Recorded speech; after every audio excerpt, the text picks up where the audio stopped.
გამარჯობა, ამ ვიდეოში გასწავლთ როგორ შევცვალოთ Facebook ლოგინის უკანა ფონი. ეს ძალიან მარტივია. როგორც ხედავთ, ის ძალიან ლამაზია. ჩვენ აქ შეგვიძლია დავაყენოთ ნებისმიერი ფოტო. თქვენ ალბათ გაქვთ ესეთი. ამის შეცვლისთვის შევიდეთ აღწერაში მითითებულ ლინკზე. დავაჭიროთ Install Stylish, შემდეგ Add და ის დაემატება Google Chrome-ს. ახლა ეს გვერდი ავტომატურად რელოუდს გააკეთებს. შევიდეთ Install with Stylish და მივაჭრეთ OK-ს. ამის შემდეგ ის დაინსტალირებული იქნება თქვენთან. მაგალითად შევიდეთ Facebook-ში. ეს ფოტოა როგორც ხედავთ, მის შესასვლელად თქვენ უბრალოდ აქ მარტივად მოუს დააჭირეთ.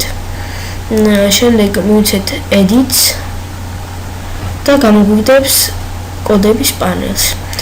ჯერ ავარჩიოთ ფოტო, მაგალითად შევიდეთ Google-ში.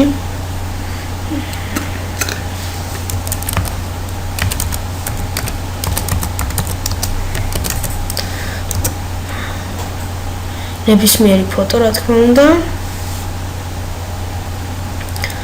შევიდეთ ამ ფოტოში. შემდეგ დავაკოპიროთ მისი ლინკი. და აქ ჩავწეროთ. Paste და მივცეთ Saves. ამის შემდეგ ჩვენი ბრძანება შეინახება. და როგორც ხედავთ, Facebook-ი არის უკვე ესეთი. მადლობა რომ უყურეთ ჩემ ვიდეო გაკვეთილს. გიჩვენებთ რომ უყუროთ ჩვენ სხვა ვიდეო გაკვეთილებსაც. გემშვიდობებით. კარგად.